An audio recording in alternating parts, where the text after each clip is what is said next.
conversation between a psychiatrist in the medical centre of the college and a new student. First, you have some time to look at questions 1 to 4.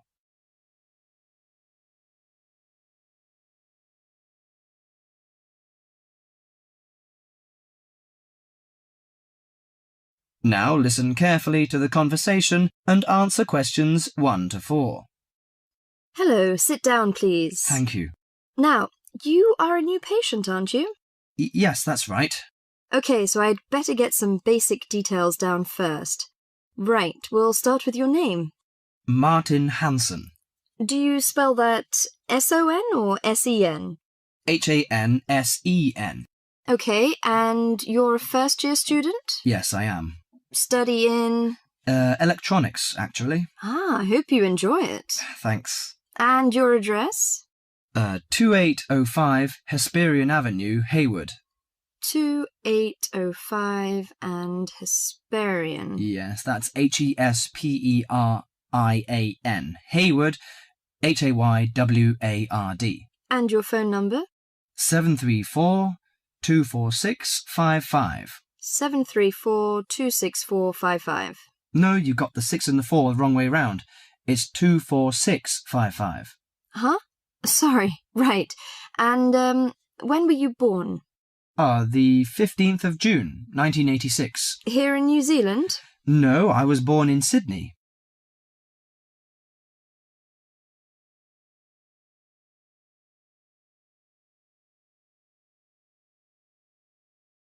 Before you hear the rest of the conversation, you have some time to look at questions 5 to 10.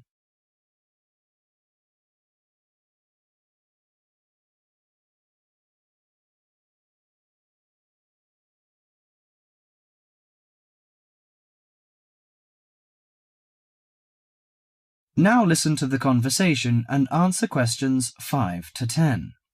Good. So, what's your problem? Well, frankly, I wonder whether it is a problem. I get the blues, and it lasts for quite a while. I don't know how to... Yes, we all feel sad or get the blues now and again.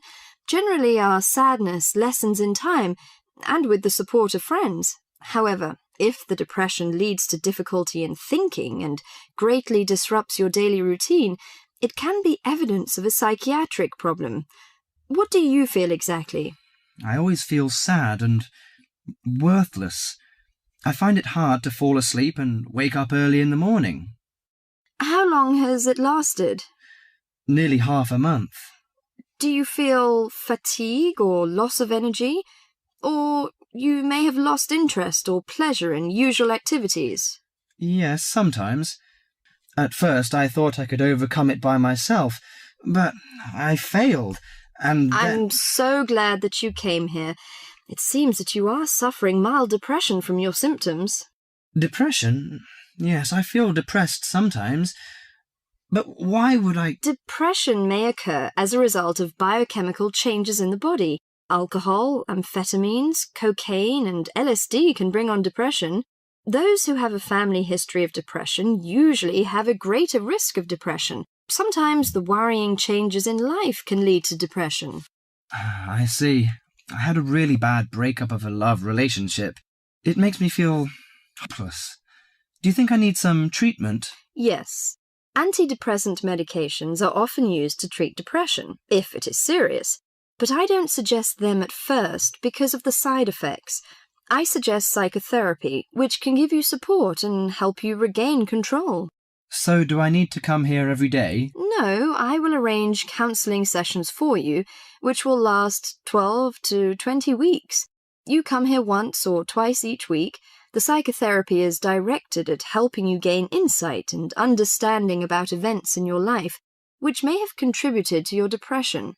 With growing insight, you can often learn more effective ways of coping with your feelings and changing your behaviour. What can I do to take care of myself? Well, at first you should do some physical exercises on a regular basis, at least 3 times a week. How is your food? Do you eat well? Yes, I think so. I eat at my homestay family. Good. Find a hobby or a positive recreational activity to participate in once or twice a week. I know it's difficult for you, though. When you feel it's hard to overcome the depression, come to the counselling session. Remember, ask for help if the load is too heavy to handle. Yes, I'll try. So, when will my counselling session begin? I'm going to arrange that for you. That is the end of part 1. You now have half a minute to check your answers.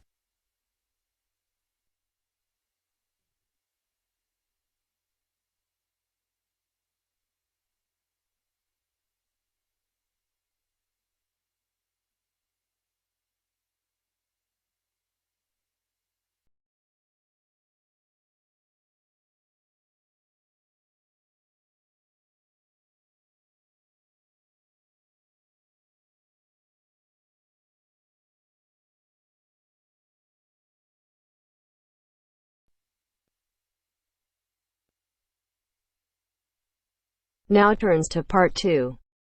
Part 2. First, you have some time to look at questions 11 to 17.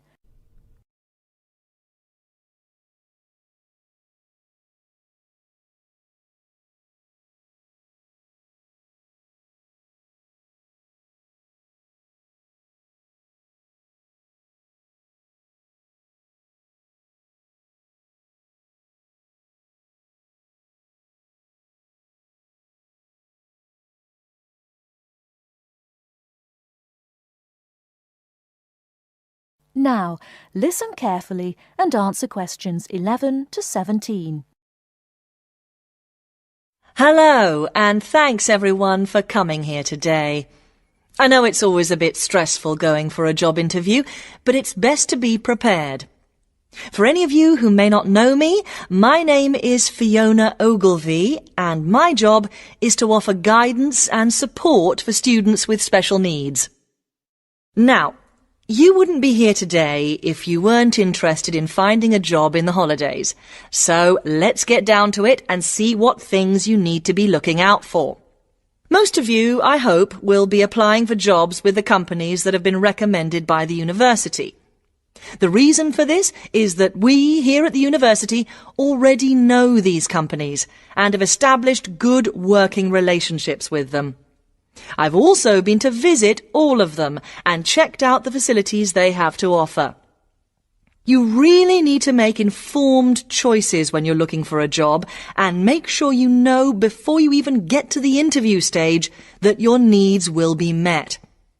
But I know that some of you are applying for jobs independently and have looked at companies outside the university recommended list. So for you, it's best to plan ahead and be aware of what it is you may need while you're working. Things that you need to check when you go for an interview are there enough toilet facilities and are these easily accessible? Also, you want to check that all the public areas inside the building are barrier-free, so you can get direct access to these public spaces whenever you need to. And ask about ramps into the building, so you know how many there are and where they are located. These kinds of things are so much more difficult to sort out when you've started work, as they take time. But ramps are an absolute must, so please make sure you know where they are. Another thing you must make sure of is that the lifts have the correct lowered control panels. Ask if all the lifts have this facility or if it's only certain ones. Now, something I think that is often overlooked is working hours. What you want to make sure of is that you get flexi time.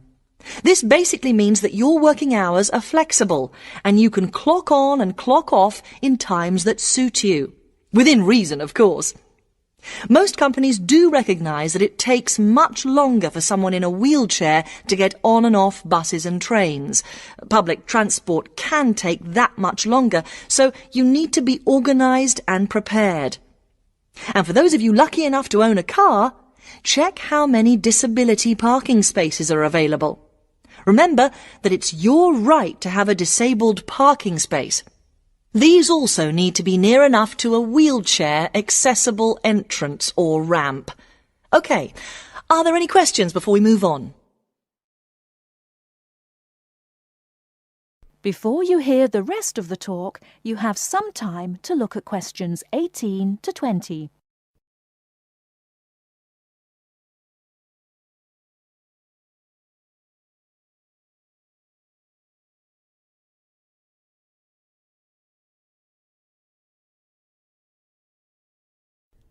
Now listen and answer questions 18 to 20.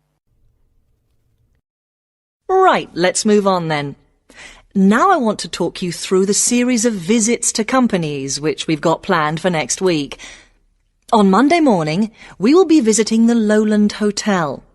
They have various summer jobs available, working as a receptionist or conference organiser in their busy conference centre, organising and setting up conferences. You need to be prepared for working in an office environment and spending quite a bit of time talking on the telephone. The bus leaves for the hotel at 9 a.m, so make sure you leave yourself plenty of time to get there. When you arrive at the hotel, please gather in the reception area and wait for someone to take you to your first session, which will be a talk. The talk at the hotel will begin at 10 a.m, and then there will be a short tour of the hotel. There will be a light lunch provided, which is usually salads and sandwiches. The next place we'll be visiting will be on Tuesday afternoon. We'll be going to visit a little local company that makes handmade paper and cards. For those of you studying art, this may be just what you're looking for. We'll be taken on a tour of the company which lasts 3 hours. The tour will start at 3:30 p.m. and after that you'll have a chance to meet some of the staff. Tea and coffee will also be provided. We have no trips planned for Wednesday, but on Thursday morning we'll be going to Tobago Travel Agency. This is a very popular choice amongst our students because you can get student discounts on holidays. We've booked a coach for this and it'll leave from outside the refectory at 8 a.m. You'll need to bring a packed lunch for this, so please don't forget. There is a little canteen where you can buy hot and cold food, but this is closed on Thursdays.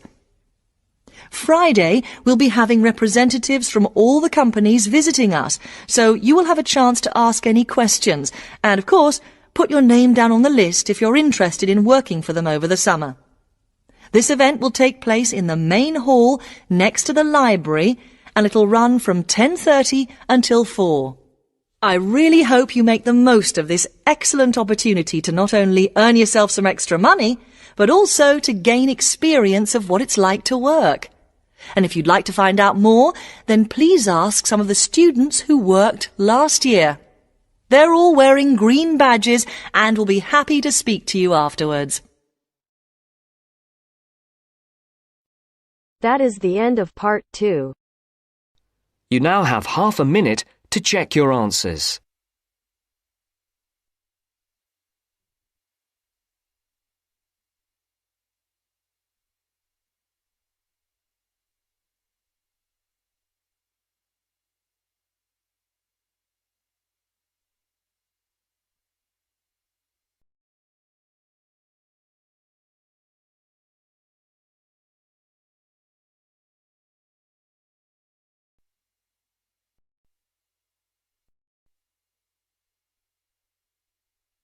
Now turns to part 3.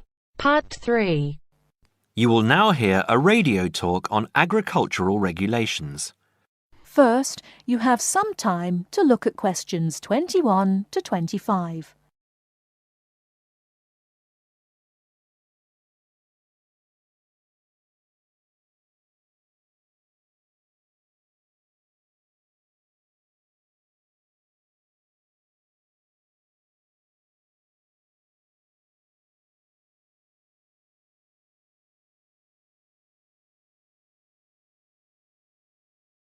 Now listen carefully and answer questions 21 to 25.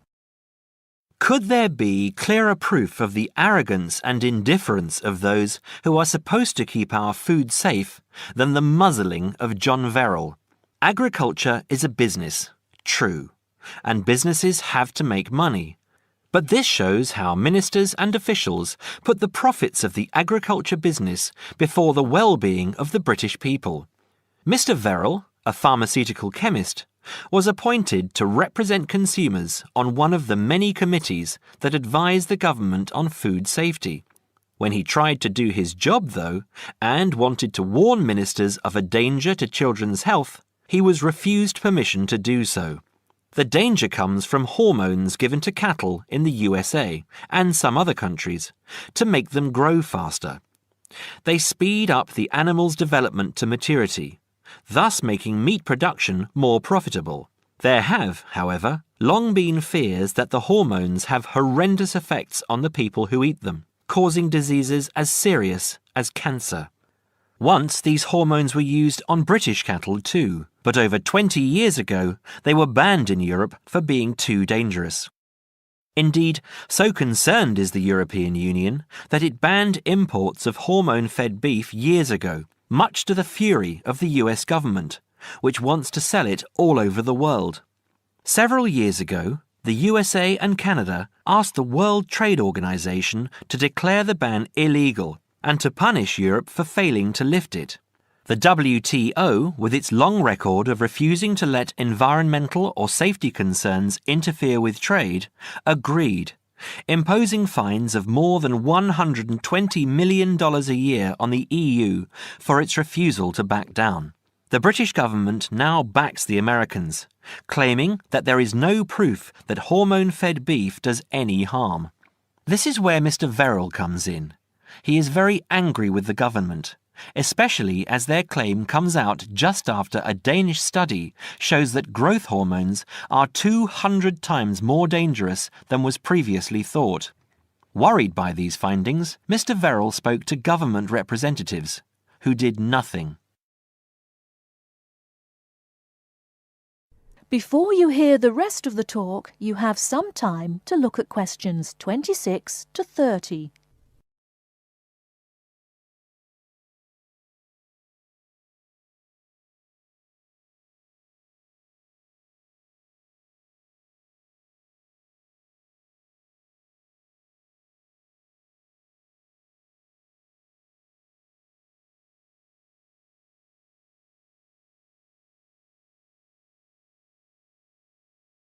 Now listen and answer questions 26 to 30.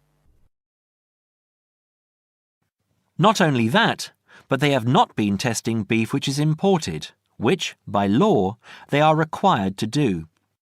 This directly affects the British public, as about 40% of the beef British people eat comes from abroad, supposedly from countries like Brazil, which does not allow the use of growth hormones. Brazilian beef is stocked by some British supermarkets and widely used in catering. Yet, when a Brazilian farm was recently visited by EU inspectors, a large stockpile of this banned substance was found. This is not the first food scandal we have had in our country. Take the present concern over a well-known chocolate company. Several months ago, the company found out that its sweets were contaminated with a rare form of salmonella, but they did nothing about it, leaving their sweets in the shops to be bought by the unsuspecting public. It was not until 5 months later, when several children had suffered food poisoning, that the chocolate bars were removed from the shelves. It makes you wonder how many other dangerous foods have been allowed onto our plates. That is the end of part 3. You now have half a minute to check your answers.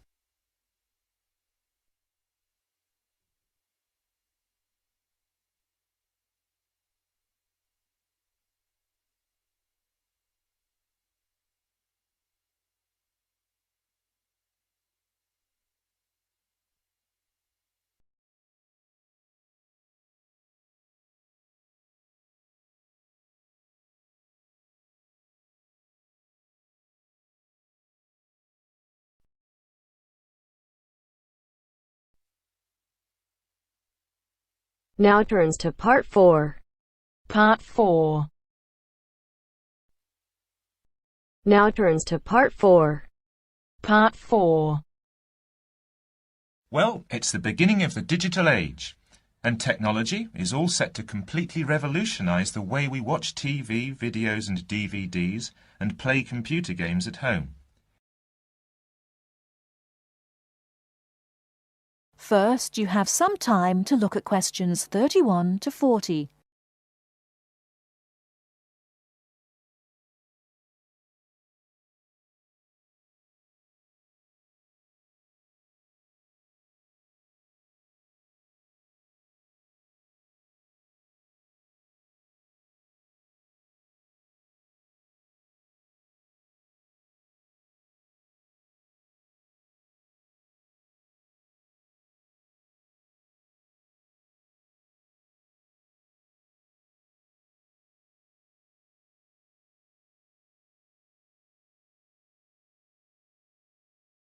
Now, listen carefully and answer questions 31 to 40. Well, it's the beginning of the digital age, and technology is all set to completely revolutionise the way we watch TV, videos and DVDs and play computer games at home. Here to tell us more about how we will be spending our leisure time at home in future is Anna Zabel. Hello. Yes, there will be huge changes in the way we use television, radio and new media in future. By this, I mean we will be able to do what we want, where we want and when we want. The result is that our homes will increasingly become home theatres, and all our entertainment at home will be available at the touch of a button. Now, most home entertainment these days is delivered over wires, but this is changing thanks to high-speed broadband. Downloading will become easier, and studios will eventually release movies, songs and video games directly to the consumer. So, for example, instead of a film opening on the big screen and eventually appearing on television, video and the internet, it can appear in all formats at once. This means that we will have more choice and control over the media we use. So, how will we use this media in our homes in future? There will be big changes in how we watch video and television. Several research groups and companies are trying to add depth to TV and other video displays in the form of a third dimension. So television and video screens will have depth. What do you mean by depth exactly? Do you mean 3D, like a hologram? That's right. When we say that a hologram has 3 dimensions, it means that we can see not only up and down and left and right, but forwards and backwards too. When we talk about dimensions, we call forwards and backwards depth. So when we say that a hologram has 3 dimensions, it means we can see up and down and left and right, just like a picture or photo. But we can also look into the hologram because the image it contains has depth. So instead of watching films on a flat screen, we will be watching them in 3D? Absolutely. Well, as we live in a 3D world, we shouldn't really be watching television and films in 2D, and the technology to make this happen is already there. 3D screens are being developed which can be placed throughout the house, even in busy areas of our homes, like doorways and halls. Now, these screens appear to float in air. So in the future, 3D holographic images will be sent into our homes, and we will be able to experience the action as if it is taking place right in front of our eyes. So, the action won't just look real, it will be real. Incredible! How does this technology work? Well, to get true 3D, each of your eyes has to see a slightly different image. 3D screens interweave multiple images in vertical stripes using special coatings and filters built into the screen. This means that each eye sees a different set of stripes. These screens are called lenticular screens. Now, these screens are easy to produce, and some laptop PCs and cell phones already have them. However, lenticular screens do have one disadvantage. The strain on the eyes and brain of putting together a 3D image from two flat ones can result in headaches and dizziness. But a few companies have developed the hologram 3D display which does not cause these problems. Instead of building images, then leaving them to the brain to put together, holograms create a whole image that reaches the eye exactly the way light from a real object does. You can even walk part of the way round a holographic image to see side and back views, just as you would do if the object was right in front of you. Twin holograms will let a couple watch two different programs on the same screen, even if they sit next to each other on the living room sofa. So no more arguing about which program to watch. That's right. Patio screens are being developed too. Patio screens? What are they exactly? Well, a patio screen is a big inflatable screen, which means you can take it outside your home and watch a film in your garden. Some patio screens are even equipped with DVD players, and some new ones may even have a wireless connection. Amazing developments there. Well, join us after the break when we will be talking. That is the end of part 4. You now have half a minute to check your answers. Ielts exam.